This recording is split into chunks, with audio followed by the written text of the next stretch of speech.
Hey folks, thanks for checking out ManTalk. I'm Todd Hayen and I'm a practicing psychotherapist in Toronto, Canada, and am an archetypal counselor everywhere else in the world. And I'm here with my colleague and co-host, William Impey, who will tell you a bit about himself in a second. Today, we're going to discuss a clip from Danielle Hage and her website, where she has some really nice little bits of very insightful comments about relationships and focusing a lot on men.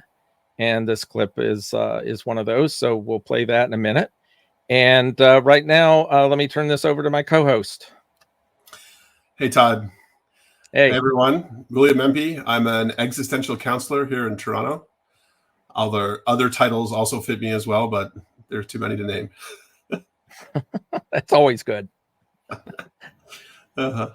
Okay, so let me just play this little clip, and you guys will want to check her out probably, and I'll try to get an email, a website address for her. She's on Facebook, and you can just check out her name, and hopefully you can find her, because she's got an awful lot of little interesting tidbits. Anyway, here it is, and we'll talk about it in a second. It's not the responsibility of women to turn men into good men. That's their obligation, their duty. But ladies, don't ever underestimate the tremendous power you have to inspire and influence the man in your life in a way that no one else can, as his helpmate, his ally, his teammate, supporting and encouraging him in his job to protect and provide for the family makes you an invaluable part of the journey in building a life together. Cool. Yeah, it's great. Okay, why don't you start off, William, and tell me what you think of that. Well, I mean, it's like it feels good to hear this, because I think so many men suffer from just not feeling that that what they have to offer is wanted, needed. You know, I think so many men at the very core just need to feel needed, that what they're providing is being received and is appreciated. And we say all the time that, you know, pleasing men is very simple. They're pretty straightforward. And I to a certain extent, I think that that's true. And this is one of the most obvious places, and it gets missed. I think men hear so much criticism, and you know, they're constantly sort of on the defensive about how they show up in a relationship, and they're constantly looking for ways in which, you know, their masculinity is a problem, you know. And so I think that when we hear it like, okay, here's a woman who's giving the perspective of, if you build your man up, if you respect him, if you give him the space to lead, he will rise to the occasion, you know. I think that's absolutely true. Yeah. It is interesting how we see this, at least with the couples that I work with. I see this all of the time. There are these very, very basic, I don't even know if I call it misunderstanding. It's just certain basic things that need to be filled in that are not. Now, that goes both ways. Yeah. I certainly see, you know, we're not seeing the other side to this, obviously, because she's giving a little 30-second clip. She's not going to go, right, well, wait a minute, let me tell you this too. The other side of it, maybe we can talk a little bit about that men have to be essentially presenting themselves in the relationship as men in order to get this from their partner. So, you know, it's one of those horse before the cart things. It's like, well, which comes first? For a woman to be respectful and to be an ally and supporting and all of that, doesn't she first have to have the same sort of thing, not exactly the same thing, but whatever it is that she requires from the man?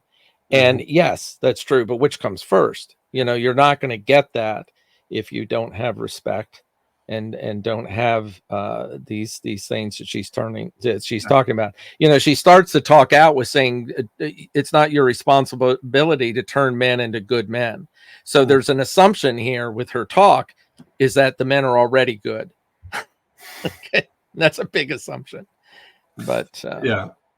Well, I mean, I coach men all the time that, you know, leadership in relationship is, to answer your question, yeah, I mean, if you're carrying the masculine in a relationship, you should be the one to take that lead. And I think what that looks like is, so what do men or partners carrying the masculine need to think of here. We can very easily slip into, especially in the archetypal realms of the light masculine.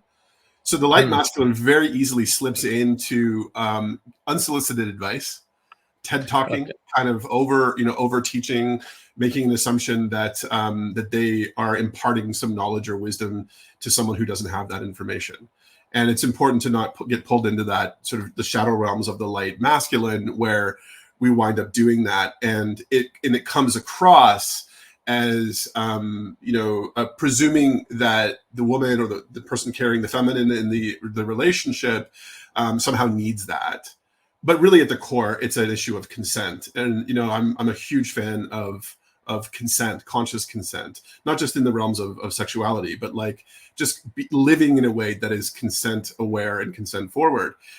So for the men, it's like, is your help being asked for? Or are you answering a question that's actually being asked of you, not just answering a question that you wish was asked of you because you want to show off how much you have to offer on that?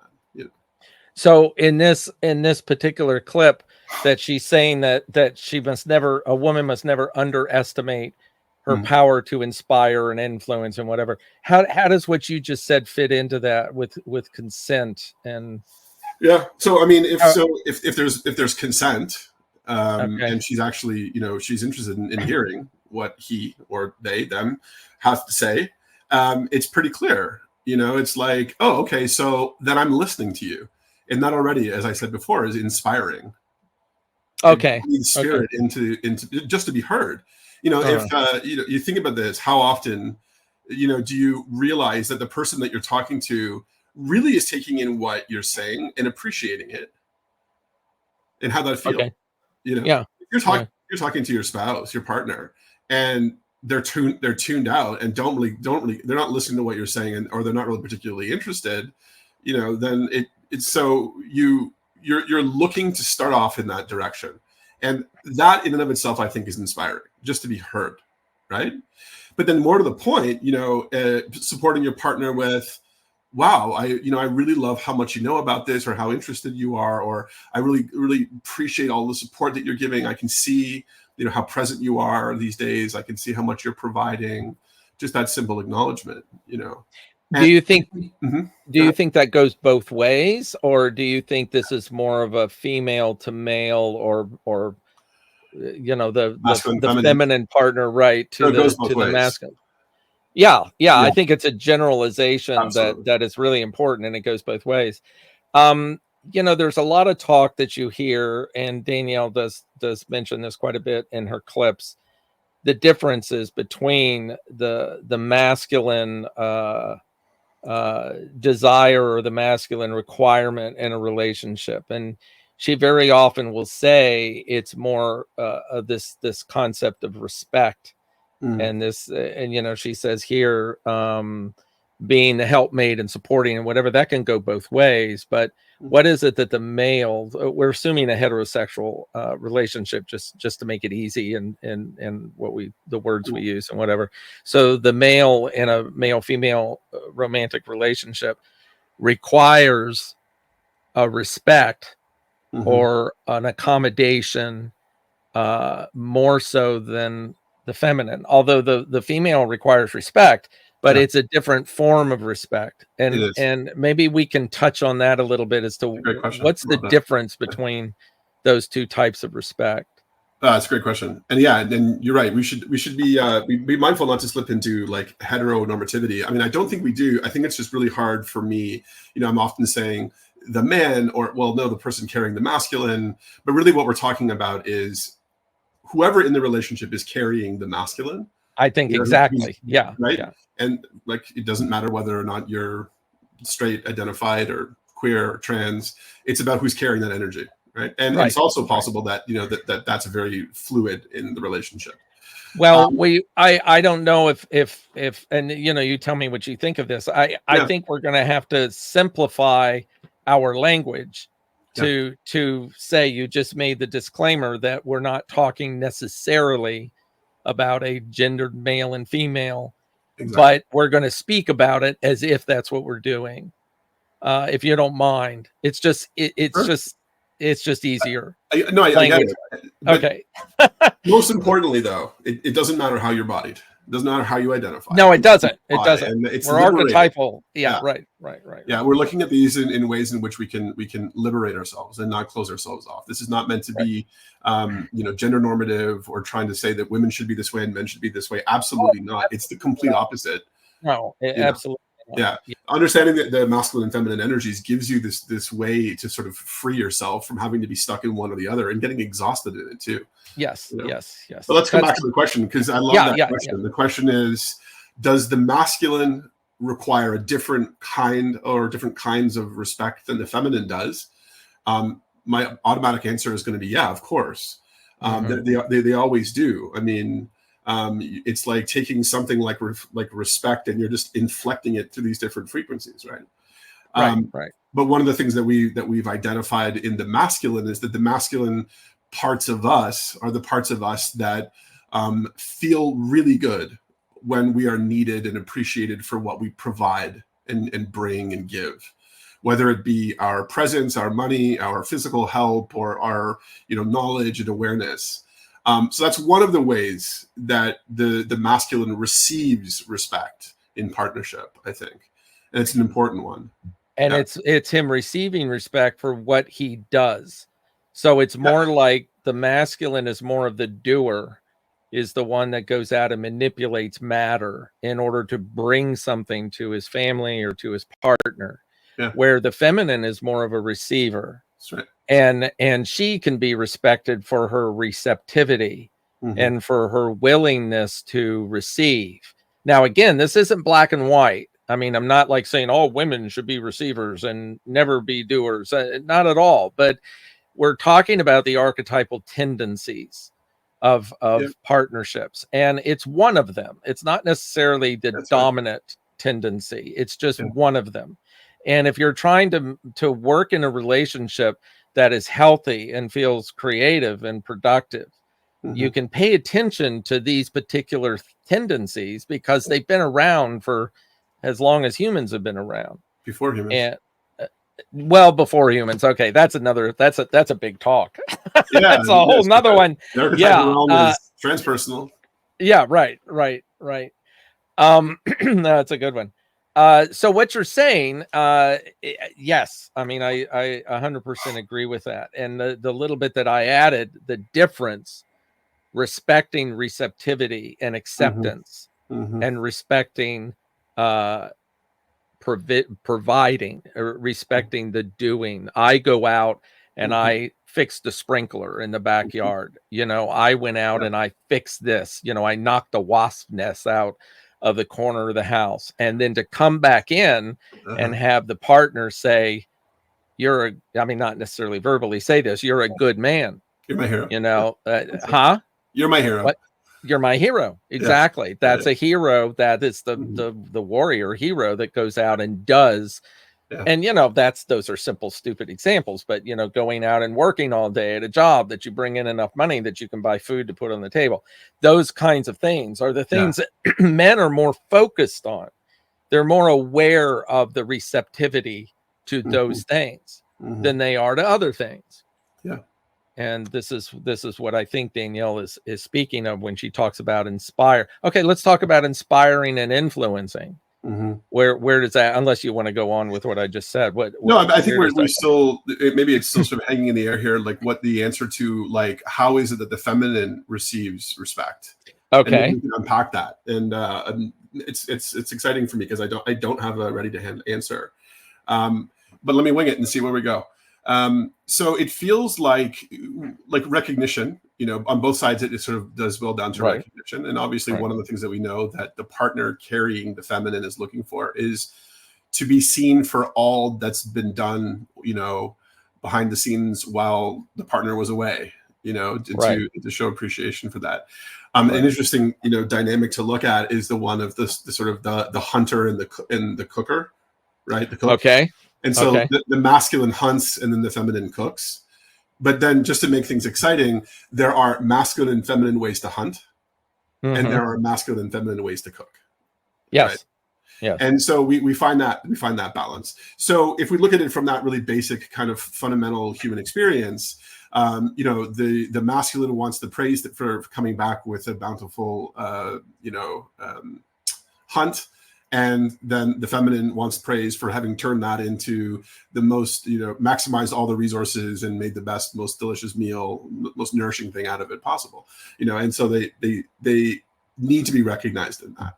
But let's pull out of that like sort of, caveman kind of idea here and give it, it's funny how so many people will look at something like what you said about the wasp nest and think, that's so 1950s. That's so old school. That's so patriarchal. Yeah. And my answer is, yeah, maybe, but except when you recognize that when you feel needed, you feel good. And that's not patriarchy. And that's not old school. That's not old fashioned. No.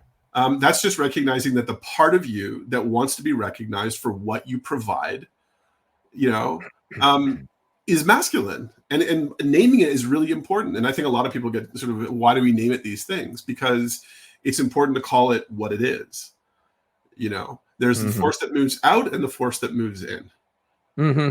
Right. And when you reduce it down to those things, and I was just thinking about that the reduction, we could argue that cooking the deer that the masculine oriented man brings is also a masculine act because it's manipulating matter. That's right. But the truth about it is that what she provides is nurturing. I mean, that's what we reduce it down to. It's a nurturing process, which is not so much a manipulation of matter, because the spirit behind it, the energy behind fixing the meal or cleaning the house, even all these things that we've traditionally, labeled as the woman's work. Right. All right. It's not the woman's work. There is a feminine element from an archetypal perspective that isn't even feminine in the sense of female male, but feminine in the sense that it is a nurturing process. Right. It's not the same as hunting or even knocking down the wasp nest. A woman can do that too. Yeah. But that's not the energy behind it. And I think this is what you're saying too. I mean, if it isn't, let me know. But it's more, if we reduce it down to the actual energy, one is receptive and one is, what was the word you used? Receptive, and what was the other? I mean, there's lots of ways to put it, like if you really want to sort of put a fine point on it, it's penetrative. You like the masculine penetrates, it goes out. It gets and receives, or and brings back. But let me see if I can answer that. So what would be the binary there for the receptive? I mean, giving and receiving. Yeah. There's a better word for it, but I don't have it at the top of my head right now. Yeah. No, that's good. That's good. And again, there are exceptions to all these things. I mean, we can argue, well, is that really giving? Is that really receiving? Yeah, sure. I mean, it's all mixed up. No being is pure feminine and pure masculine. And hunting, just like you said a second ago, hunting is not all masculine. There is a feminine aspect to it.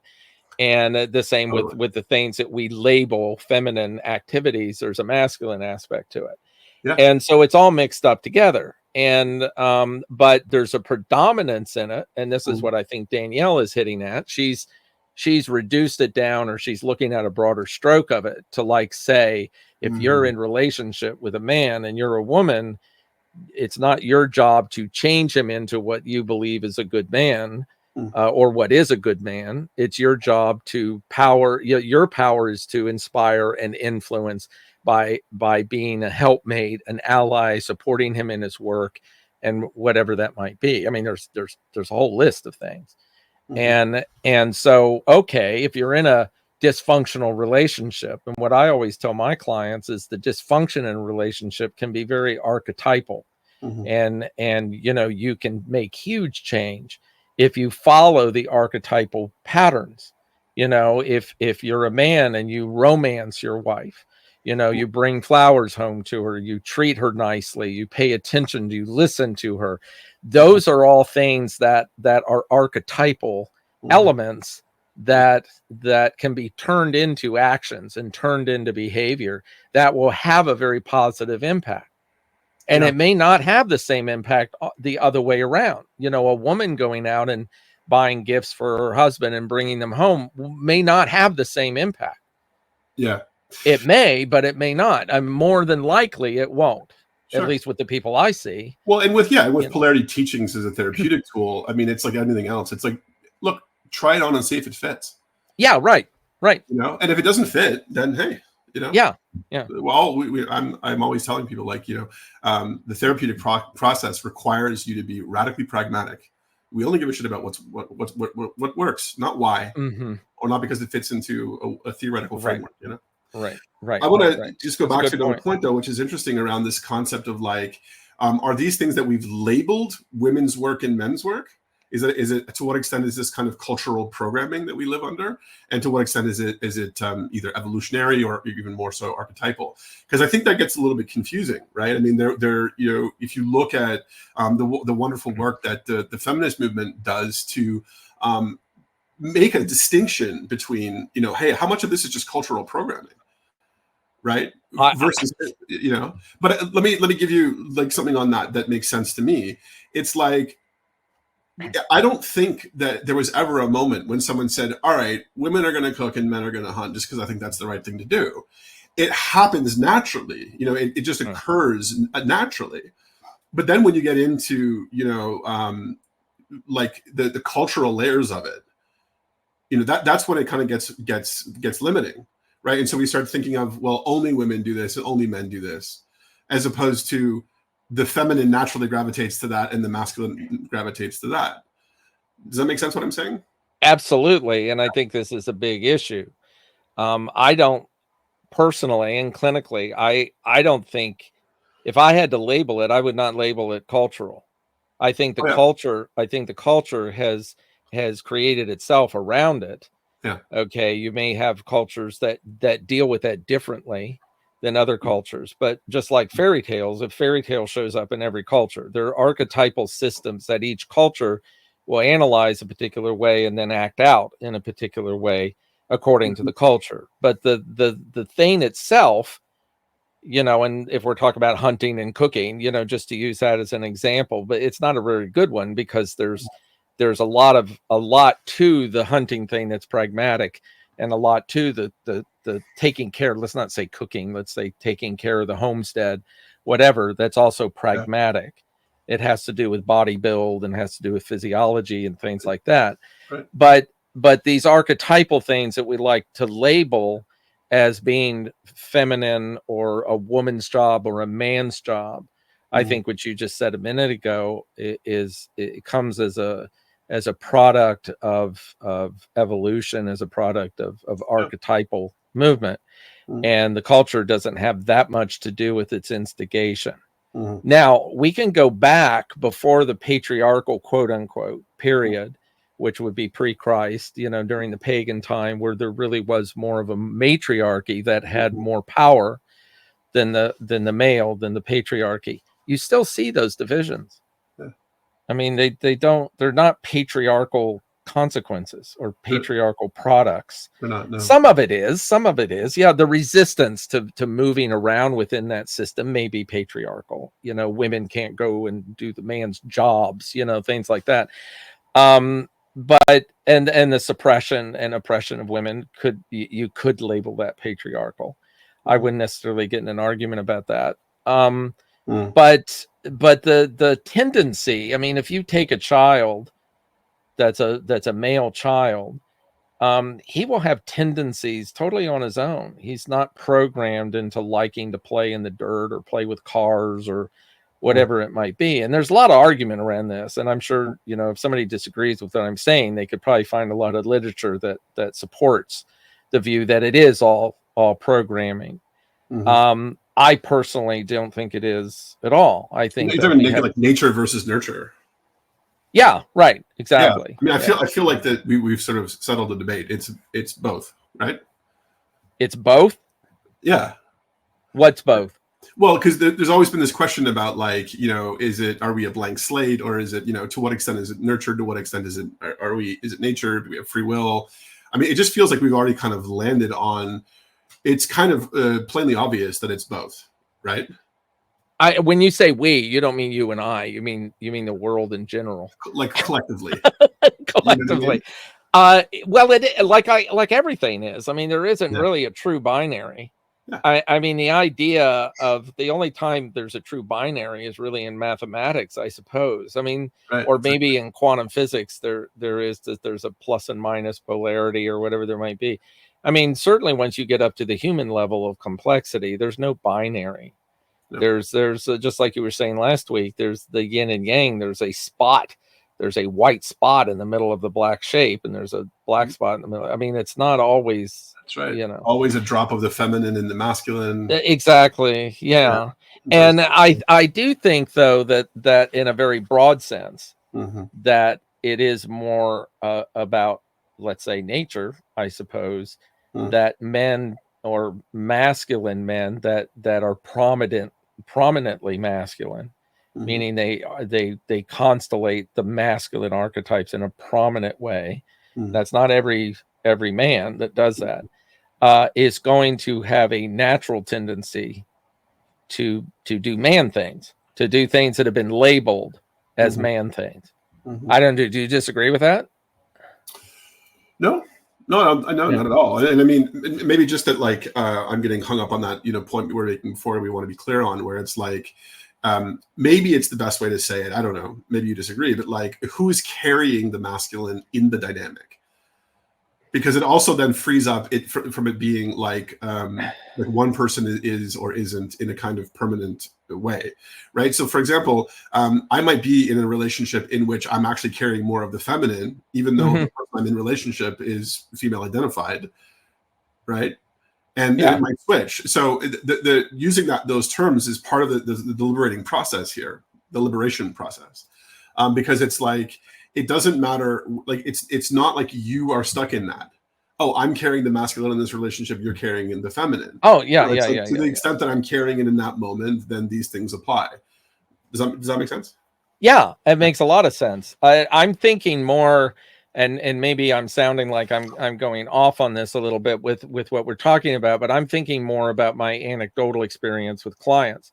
And of course, when couples come in, they're dealing with a conflict, they're dealing with a problem. Yeah. So it's very easy to look at that and say, oh, here's the problem. Here's what it is. When, I would say most, maybe not most, but certainly a large percentage of people I don't see don't have problems. And, they're integrating things the way you're describing. They don't know anything necessarily about archetypal psychology. So you don't need to know that in order to function well. You just function well if you're not unconscious about certain complexes and certain formulations that you grew up with or whatever it might be. So if everything's just done naturally and nobody has hangups, they're going to do just what you say. If they carry a lot of masculinity about them, if they are like on the scale more male than somewhere in the middle or somewhere this way, then they're going to be more likely to, in any given moment, be constellating masculine archetypes, more likely, maybe percentage wise, it would be more likely, but it doesn't mean that's all they do by any means. And I'm certainly not implying that. I think when we're talking about problems in relationship, as Danielle is in this clip, she's presenting this like if you're having a problem in your relationship, you want to come and listen to what I have to say because I may have a tip for you. And this is what it is. But if you're not having problems in the relationship, then you're already doing this in some way, most likely. Or maybe not. Maybe it doesn't apply to you. Maybe you have a husband, a male husband that really constellates the feminine archetypes all of the time. And he doesn't require this kind of attention that she's describing. I mean, whatever works. So, I mean, fundamentally, isn't one of the things that you're going to see right off the bat in couples counseling is that there's both parties are not feeling seen, heard, which is another way of saying respected. If you feel unseen, you don't feel respected. 99% of the time, that's what it is. Yeah. And it's attention. I always boil it down to attention, which is the same thing what you're saying. Respect, regard, listening, consent. All those things are attention. You're consciously attentive you know. Uh-huh. Like Yeah. you're saying that like it's like a verb, like you're attending to me, as opposed to what would be the opposite of that, like neglecting me. Yeah. Okay. You certainly can say it that way. I mean, you know, I'm sure you've heard of the whole love language thing, you know, Yes. 5 love languages. Okay. And I boil that down to attention. It's like, you know, you may feel you're being paid attention to more if the person is using your predominant, your dominant love language. But if they're not, if they're using their love language to pay attention to you and you might not get it, then that's when the love languages make sense. You know, it's like if you like chocolate ice cream and hate vanilla ice cream, but I like vanilla ice cream and I bring you some, I'm paying attention to you, but you may go, I don't like vanilla ice cream, so you're not paying attention to me adequately. That's whose mistake is that? Is that the person that doesn't want the attention, or is that the person giving the wrong thing to try to show they're giving attention? It's really more, I mean, I don't know if I blame the person bringing the vanilla ice cream because they're trying to pay attention. I would blame more, if I'm going to blame anybody, I would blame more the person that doesn't recognize that as attention just because it's not the ice cream they want. It's like, well, that doesn't mean they're not paying attention to you. Just because they're using the wrong love language, you know. Yeah, and I would say that if you look at that in terms of transactional analysis, you know, that's child-to-child interaction. Yeah, good. When the person who brings the vanilla ice cream because they like vanilla ice cream and they would like it in this moment, you know, right? That's projecting that. That feels like it comes very much from this infantile place of like, oh, it's not really like a blame thing. It's just like there's just this underdeveloped part of you that you're functioning from, right? That still doesn't understand, hasn't gone through the developmental phase in which other people actually show up as other people, right? And subjective realities. Yeah, exactly. I'm not sure exactly when that shows up, but you get my point, right? Oh, but then yeah, the other absolutely. one is like is the sort of high chair, you know, tyrant who is, you know, pushing the thing away because it's not exactly what they wanted, which is also infantile. Oh, I don't want vanilla. I wanted chocolate. Get that away from me. So yeah, I mean, that seems like it's a child-to-child interaction. Oh, that's a really good way to put it, because that is exactly what it is. Now, the person bringing the vanilla ice cream, if they get upset about it and get angry that their partner doesn't like it, then you're seeing something that originally could be just called ignorance. I didn't know you didn't like vanilla ice cream. Oh, I'm sorry. I should have brought you chocolate. To somebody that is really acting more from an infantile complex, essentially, of like you should like whatever I bring you. It doesn't matter what it is. Yeah. And on the other side, it's the same kind of thing. You know, it's like if you get upset, my partner doesn't love me, doesn't care about me because he doesn't even know I don't like vanilla ice cream. You're running into the same kind of behavior. Exactly. Of the unconscious child complex. What's helpful too with that, though, is you break it down into child, adult, and parent. Parent being the highest form of consciousness. Yeah. Okay. So one of the things that you described there is the adult to child reaction. The adult to child reaction is annoyance at your you know, the irrationality or the kind of, you know, what's wrong with you that. But what you want is a parent reaction, which is, oh, isn't that sweet that you brought me the thing that you want? You know, I see the innocence behind the motivation in the way that a child needs a parent to, not to shame it for having, you know, made this mistake. Yeah, and so I think the light of that awareness can be really helpful.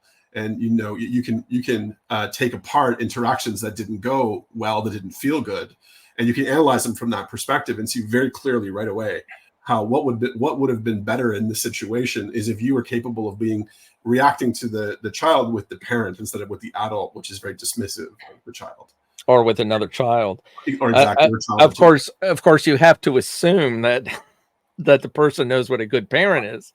You know, it's like how many bad parents would tell their kid, "Why are you bringing me that? I don't like that." You know, rather than what you said. Oh, isn't that sweet that you brought me what you like? You know, there is that assumption that people are at least conscious enough to be decent parents. But again, that's slipping into complex. You know, how I see it, it's like somewhere in their childhood, it was their adaptation or their their choice of behavior in order to keep them as safe as they possibly could be, it kind of constitutes this, well, if you don't bring me what it is that I like, then my adaptation is to get angry about it in order to protect myself from maybe being forced to eat vanilla ice cream. You know, I mean, obviously that's a metaphor, and that's not exactly what it is that child complex is trying to spare themselves from. But that's essentially where the motivation behind it is from a I think it's just an underdeveloped sense of empathy, right? Not being able to put yourself in the position of another person who may want something different. Yeah. Well, isn't that the most isn't that the sign of maturity? Empathy. Is to be empathic. It's like when you're a child, there are no other people. It's only you. And there's no sense of that at all. And if it's developed too early, it can be a problem. It can lead to codependency and lead to some not so good things. You know? Yeah, and I mean, it's another great topic that we could go into. Like, well, what does it mean to be mature? What does that look like? And I mean, I think that the core of it really is about responsibility. And you can break that down into like being responsive and not reactive. Right. And that requires you to see. And I was thinking about your question, and one of the things I like about counseling versus, maybe sort of normative forms of psychotherapy is there's a lot more space for psychoeducation, which I think is like super essential. I mean, sure, we need to give as much space as we can, for the healing process, and to be in the body and to not be in the head and in story. So much is cleared up and worked through by just being able to give the right kind of map to see things and to break things down and to understand them. It's like, I'm a big fan of, naming the emotions. We're talking about semantics, you and I off air earlier, right? And it was like, but they're so important because knowing the difference between anxiety and fear and dread is so helpful, but it requires you to actually be in your head, be in the masculine, deconstruct, understand, and use the correct language. But doing that can be very liberating. And, this actually comes back around to what we're talking about here, because that's actually a masculine function of the therapeutic or counseling container.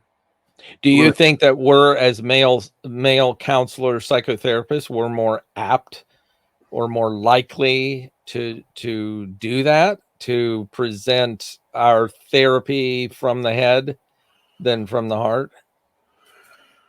Just statistically? Maybe. Yeah. Maybe. But I mean, that being said, it's I don't think it has to do with your sex or your gender. Oh, well, none of this does. No, I think we've already made that clear. Yeah. I consider myself, I'm gendered, I'm biologically male, but I also consider myself to be predominantly wanting, or at least desiring, or at least have a proclivity or a propensity to be masculine, to constellate the masculine archetypes. I mean, I have a lot of issues around a lot of it, hopefully you do too, because I don't know if we would be human if we didn't. But anyway, when I think about what you just said, I'm like that. I have a lot of psychoeducation in my therapy. And I do think, and Cindy doesn't, as an example, who's a therapist, my wife. And she doesn't work so much from the head as I do. And I don't know which is better, which works better. And I think it obviously depends on the person you're working with.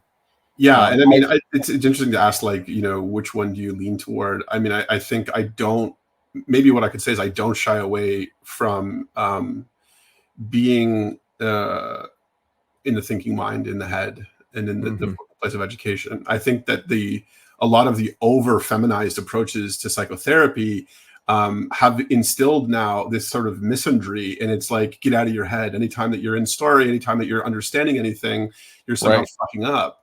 And, if you take that to its logical conclusion, what does counseling look like? We just sit there quietly feeling our bodies. You could. Well, maybe, sure. There are people that would argue that, yeah. But as you and I know, that's probably not going to be effective. If a client was to come into my office today and I said, sit down and we sit here and feel our bodies for an hour, they wouldn't come back. Well, that part of it, I think, is important too. It's like, are we appealing to a a provider customer dynamic? Yeah. Or are we just doing what we know is the right thing to do, regardless of whether they come back or not? I would lose all of my clients if I did that. I mean, nobody would come back. And most of my clients are male. Yeah. And that may have something to do with it. But But I think really what the answer is to be able to move gracefully right in the two, because there are moments and times when we're very much in the feminine, in holding space, in listening, in empathizing and holding. Right. And then we can turn on a dime right into the masculine and into explaining, understanding, analyzing, challenging, moving forward. We need both. But I really do think that the issue that we're facing now is that there is a bias against masculine forms of healing. And I think there needs to be a reclamation. And I we agree. need to recognize that, like, look, you can bring your mind into a therapy session. I also argue too, a lot of the times when people are, they get stuck in these dynamics of body and mind, what they don't actually realize is that even though you may be in story and thinking something through, you can also be in your body while you're doing it. Yeah. It's not necessarily that if you're in mind, you're not in body. Sure, there is a kind of attention economy here where, if you put more deliberate focus on the body, you can find more of a balance. But it's an interesting topic, and I think it does have to do with these masculine and feminine dynamics, and particularly in reclaiming that space where it's okay to be cerebral if that's what serves in the moment. Yeah. Right? Again, radically pragmatic. Look at the results and decide.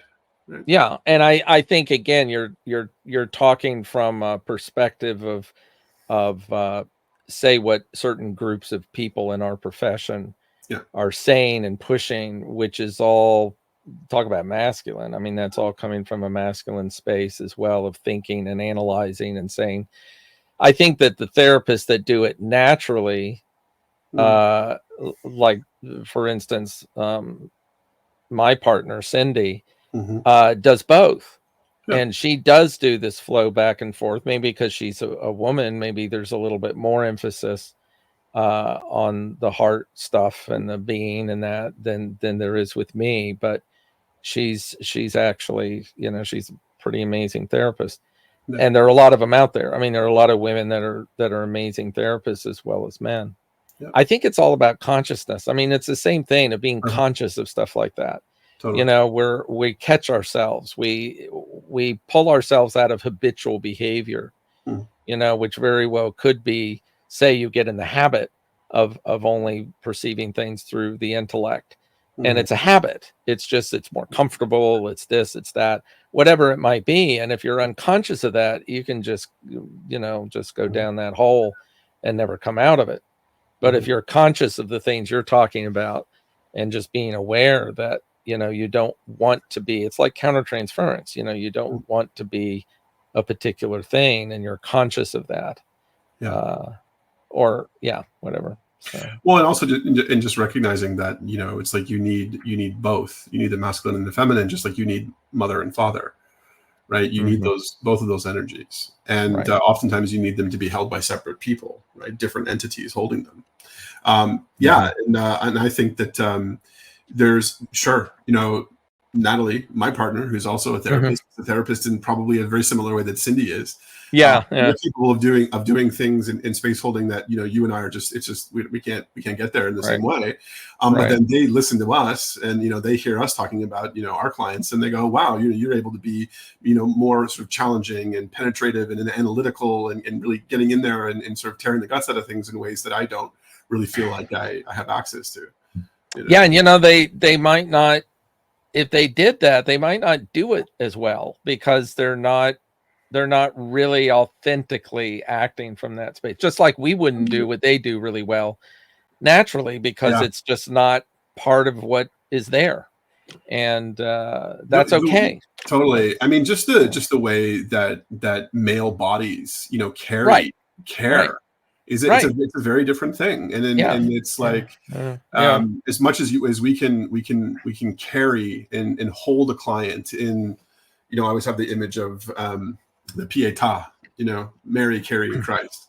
Oh, right. But it's a very different, it's palpably different, that energy, like the frequency of masculine caregiving and holding, right? It feels different. It's a different thing. And I think it's important to recognize that, like you said, it's probably a lot more difficult for us, you know, to get into that kind of space, but also we're never going to be able to be in that place because we're not female bodied. We don't carry that energy in the body. Right. So let's go back to Danielle just for a minute, just as we're getting close to wrapping this up. Is there anything else we can say about what she says there? Yeah, I mean, I think basically what she's saying in that clip is something that's really important.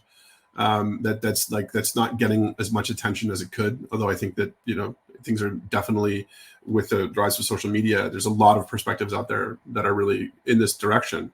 That, you know, recognizing that in relationship with someone carrying the masculine, if you're not attending to use your language, the kind of care you're giving them, and the kind of support in the form of inspiring that you're giving them, you might look at that and find there's something more you can give in that direction that will get really good results. You know, and I love the word inspire, you know, because inspiring is like, you know, think about what it really means to like blow spirit into somebody, right? And it's like really what you're doing is you are inflating them. And literally, when we can use that in the same terms that we do with the ego, of like ego inflation, right? You know, we're so terrified of narcissism, but what people don't realize is that we need from everyone around us at a certain point to be inflated, and especially in partnership, you know, like when the partner looks into her lover's eyes or his lover's eyes and says, "You're amazing. You're the most incredible thing on the face of the earth." Right? They're literally inspiring. They're blowing air. They're bringing this inflation into your deflated sense of self, and it's a beautiful thing. It's a beautiful thing. I think we need to do more of it. I just going along those lines. You know, I'm sitting here trying to separate in a heterosexual relationship, or in one where one's carrying the masculine and the other isn't. What's the difference between what those two different individuals? You know, which one likes chocolate ice cream and which one likes vanilla? And it's like, I think a lot of the problems that I have, at least in my sessions, is that one side brings the other the chocolate ice cream that side doesn't appreciate. So it's like, well, what is it that does ring your bell? And, you know, a man can say, well, it's all the things that Danielle just said, but most men don't know that. I mean, most men can't verbalize what it is they're missing, but it's acceptance, it's respect, it's you know, inspiration. And this is something, I could be wrong with this, certainly could be controversial, but I think the male in this scenario we're setting up, men in general, or whoever it is that's constellating the masculine, carrying the masculine archetypes, or carrying the masculine energy, whatever, it's like that person needs inspiration more than the other. I don't think women, and even gendered women that are capable of creating babies, that are creating life, you know, that are capable of that, not that they have to do it, but the ones that are capable of that, they have a handle on the nature of nature that men don't. Men don't get. And, you know, we see this throughout history. I mean, men are the Icarus. They're the ones that fly up to the sun because they can't, they need inspiration. They need the spiritual experience. So they'll burn themselves up getting it. Women typically don't need that. They already know. They already know what it is. And I think this idea of inspiring a man, if you're a woman in a man-woman relationship, is essential. That she doesn't necessarily do anything to inspire him, but she's there as the feminine that he relates to, as he related to mother. She is the grounding of the earth. Yeah. She is Mother Nature. She is all of those things embodied in this body. And that's what inspires him. Her nature, who she is, as long as she accepts him, claims he is the one that is the man in her life, not anybody, him. And the way she does that is through all the things that Danielle says. That's how she establishes him. Does that make sense? It does. Yeah, it does. No, and I had a thought, and it seems that like on the one hand, it's the feminine wants support. If you look at it as a polarity, support versus inspiration, and I think that feels okay. Okay. Yeah, and and the support in the form of the 3 Ps: protection, provision, and presence. Right. Very good. Yeah. To make that one super simple to take in. There's probably 3 for the masculine, but I don't have it ready to hand. But yeah. But yeah, no, I like that. I think, and again, it's that simple thing too. If you find that you're having some difficulty in your relationship with your partner who's carrying the masculine, what Danielle I think is saying here is, well, try inspiring him, try letting him up, try blowing on that ember for him, and see if that doesn't bring something to the relationship that you're looking for. Right. Yeah. Right. And I would say, and vice versa, I would say that, to add to that, if you're not providing, protecting, and being present with the feminine, and she feels unsupported, like that's something to look at for the ones carrying the masculine. Well, that's a whole nother talk. Absolutely. I mean, we're this talk, we're assuming the man is a good man. We're just assuming that. Okay. And that's almost never the case, unfortunately, if you've got this kind of dynamic going on, if you've got this kind of conflict. It's a horse before the cart. Which one comes first? Very few really quote unquote good men that are archetypally integrated properly, all in quotes, is going to be with a woman that doesn't just naturally do these things. He's going to leave. He's going to find something else. He probably never would be attracted to that to start with. So he most likely, if he's not getting inspiration and getting all the things that Danielle says, he's most likely not providing either. Okay, more than likely. And you may have exceptions to that. At least what I've seen in my work. I very, very seldom can I point to one or the other and say, well, it's all you.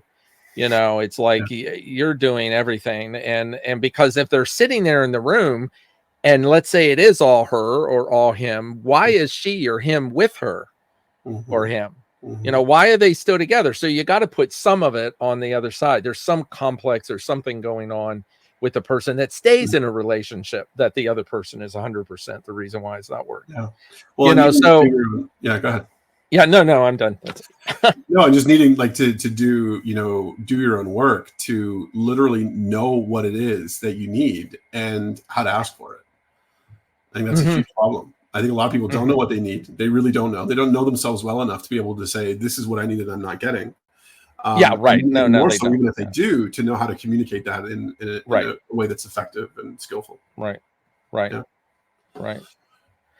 Well, that's good stuff. So I think we can wrap up and we can say goodbye. Before we go, let me throw this banner up just to be courteous to, this is Danielle's website.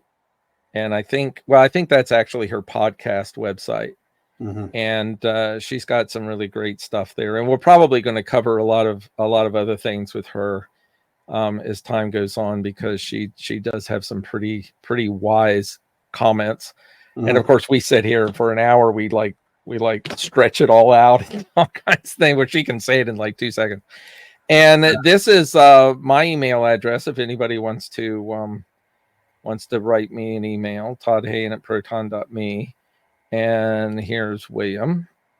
And so we'd love to hear from anybody, with anything anybody might want to say about the podcast here, or, want to set up an appointment. If anybody wants to do something like that, we're certainly open to that.